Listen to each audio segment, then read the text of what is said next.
ನಮಸ್ಕಾರ ಎಲ್ಲರಿಗೂ ಗುರುಜ್ಯೋತಿ ಯೂಟ್ಯೂಬ್ ಚಾನಲ್ಗೆ ಸ್ವಾಗತ. ನಾವು ಇವತ್ತು ಪಂಚಮುಖಿ ಹನುಮಾನ್ ಸ್ತುತಿನ ಕೇಳೋಣಂತ್ರಿ. ಅಂದ್ರೆ ಪಂಚಮುಖಿ ಹನುಮಾನ್ ಮಂತ್ರ ಏನದಲ್ರಿ ಅದರ ಅರ್ಥ ಸಮೇತವಾಗಿ ಹೇಳ್ಬೇಕು ಅಂತ ಅನ್ಕೊಂಡಿನಿ. ಪಂಚಮುಖಿ ಆಂಜನೇಯನ ಪೂಜಿಸೋದ್ರಿಂದ ಬಹಳ ಒಳ್ಳೆಯದು ಅಂತ ಹೇಳ್ತಾರೆ. ಅದರಲ್ಲೂ ಪಂಚಮುಖಿ ಹನುಮಾನ್ ಫೋಟೋನ ಬಾಗಿಲಿಗೆ ಹಾಕೋದ್ರಿಂದ ಹೊರಗಡೆ ಹೋಗುವಾಗ ಬರುವಾಗ ಅವನ ಆಶೀರ್ವಾದ ತಗೊಂಡು ಹೋಗೋದು ಭಾಳ ಒಳ್ಳೆಯದು ಅಂತ.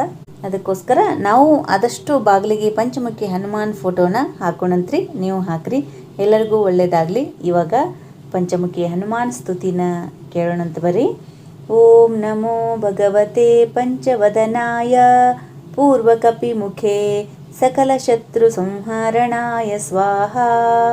ಅಂದ್ರ ಹನುಮಂತನು ಪೂರ್ವ ಕಡೆಗೆ ಮುಖ ಮಾಡಿರುವುದರಿಂದ ಶತ್ರುಗಳಿಂದ ಉಂಟಾಗುವ ಸಮಸ್ಯೆಗಳಿಂದ ಭಕ್ತರನ್ನು ರಕ್ಷಿಸುತ್ತಾನೆ. ಅವನು ಸಂತೋಷವನ್ನು ತಂದು ಕೊಡುವನು. ಓಂ ನಮೋ ಭಗವತೆ ಪಂಚವದನಾಯ ದಕ್ಷಿಣಮುಖೇ ಕರಾಲವದನಾಯ ನರಸಿಂಹಾಯ ಸಕಲಭೂತ ಪ್ರೇತ ಪ್ರಮಾದನಾಯ ಸ್ವಾಹ. ಅಂದ್ರ ದಕ್ಷಿಣ ಕಡೆಗೆ ಮುಖ ಮಾಡಿರುವ ನರಸಿಂಹನು ಭಕ್ತರ ಎಲ್ಲ ವಿಧದ ಭಯ, ಪಾಪಗಳು, ಆತ್ಮಗಳು ಮತ್ತು ದೆವ್ವಗಳ ಪರಿಣಾಮಗಳನ್ನು ತೆಗೆದುಹಾಕುತ್ತಾನೆ ಮತ್ತು ನಮ್ಮನ್ನು ಅನುಗ್ರಹಿಸುತ್ತಾನೆ. ಓಂ ನಮೋ ಭಗವತೆ ಪಂಚವದನಾಯ ಪಶ್ಚಿಮಮುಖೇ ಗರುಡಾಯ ಸಕಲ ವಿಷಹರನಾಯ ಸ್ವಾಹ. ಅಂದ್ರ ಶ್ರೀ ಗರುಡನು ಪಶ್ಚಿಮ ಭಾಗದ ಕಡೆ ಮುಖ ಇರುವುದರಿಂದ ಭಕ್ತರ ಎಲ್ಲ ವಿಧದ ಕಾಯಿಲೆಗಳು, ನಕಾರಾತ್ಮಕತೆಗಳು, ಮಾಟ ಮಂತ್ರ, ವಿಷ ಮತ್ತು ಭಯವನ್ನು ತೆಗೆದುಹಾಕುತ್ತಾನೆ.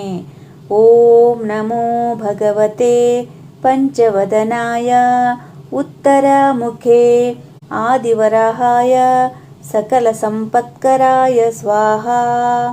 ಅಂದ್ರ ಉತ್ತರ ದಿಕ್ಕಿನ ಕಡೆ ಮುಖ ಮಾಡಿರುವ ಶ್ರೀ ವರಾಹನು ಅಷ್ಟ ಐಶ್ವರ್ಯವನ್ನು ಒದಗಿಸುತ್ತಾನೆ. ಓಂ ನಮೋ ಭಗವತೆ ಪಂಚವದನಾಯ ಊರ್ಧ್ವಮುಖೇ ಹಯಗ್ರೀವಾಯ ಸಕಲ ಜನ ವಶೀಕರಣಾಯ ಸ್ವಾಹ. ಅಂದ್ರ ಶ್ರೀ ಹಯಗ್ರೀವ ದೇವರು ಮೇಲ್ಮುಖವಾಗಿ ಇರುವುದರಿಂದ ಭಕ್ತರು ಜನರ ಅಭಿಮಾನವನ್ನು ಆಕರ್ಷಿಸುತ್ತಾರೆ. ಭಕ್ತರ ಮಾತುಗಳು ವಾಸ್ತವದಲ್ಲಿ ಸರಿಯಾಗಿ ಮಾರ್ಪಡುತ್ತದೆ. ಜ್ಞಾನ, ಉತ್ತಮ ಸ್ನೇಹಿತರು, ಬುದ್ಧಿವಂತಿಕೆ, ಒಳ್ಳೆಯ ಮಕ್ಕಳು ಮತ್ತು ಮೋಕ್ಷವನ್ನು ನೀಡುತ್ತಾರೆ. ಶ್ರೀ ಪಂಚಮುಖಿ ಹನುಮಾನ್ ಸ್ತುತಿ ಸಂಪೂರ್ಣಂ. ಶ್ರೀ ಕೃಷ್ಣಾರ್ಪಣಮಸ್ತು. ಎಷ್ಟು ಅರ್ಥ ಅದಲ್ರಿ ಇದ್ರೊಳಗೆ, ಎಷ್ಟು ಅರ್ಥಗರ್ಭಿತವಾದ ಪದಗಳಿದ್ದಾವೆ ನೋಡ್ರಿ. ಹಾಗೆ ರೀ, ಯಾವುದೇ ದೇವರಾಗಲಿ ಯಾವುದೇ ಮೂರ್ತಿ ಆಗಲಿ ಏನಾದರೂ ಆ ಥರ ಇರಬೇಕಾಗಿತ್ತಂದ್ರೆ ಅದರಿಂದ ಕತಿ ಇದ್ದೇ ಇರ್ತದ್ರಿ. ಹಾಗೆ ಪಂಚಮುಖಿ ಹನುಮಾನ್ ದೇವರು 5 ಮುಖಗಳನ್ನು ಏನು ಹೊಂದ್ಯಾರಲ್ರಿ, 5 ಮುಖಗಳಿಗೂ ಒಂದೊಂದು ರೂಪ ಅವರಿ. ಅಂದ್ರೆ ನರಸಿಂಹ ರೂಪ, ವರಾಹ ರೂಪ, ಗರುಡ ರೂಪ, ಹಯಗ್ರೀವ ರೂಪ, ಈ ಥರ ಎಲ್ಲ ರೂಪಗಳು ಒಂದೇ ಮುಖದಾಗಿದ್ದಾವಂದ್ರೆ ಆ ದೇವ್ರನ್ನ ಪೂಜಿಸಿದ್ರೆ ಎಷ್ಟು ಪುಣ್ಯ ಬರಲಿಕ್ಕಿಲ್ಲ ಅಲ್ವೇನ್ರಿ. ಎಷ್ಟು ಚಂದ ತಿಳಿಸ್ಯಾರ ನೋಡ್ರಿ, ಯಾವ್ಯಾವ ಮೂರ್ತಿ ಪೂಜಿಸುವುದರಿಂದ ಏನೇನು ಫಲ ಸಿಗ್ತದ ಅಂತೇಳಿ. ಅದಕ್ಕೋಸ್ಕರ ಇಷ್ಟೊಂದು ಶಕ್ತಿ ಉಳ್ಳಂಥ ಪಂಚಮುಖಿ ಹನುಮಾನ್ ದೇವ್ರನ್ನ ನಾವೆಲ್ಲರೂ ಭಕ್ತಿಯಿಂದ ಪೂಜಿಸೋಣ, ಆರಾಧಿಸೋಣ ಅಂತ ಕೇಳ್ಕೊತೀನಿ ನೋಡ್ರಿ.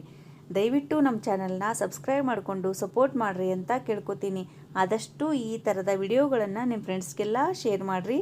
ಎಲ್ಲರಿಗೂ ಧನ್ಯವಾದಗಳು.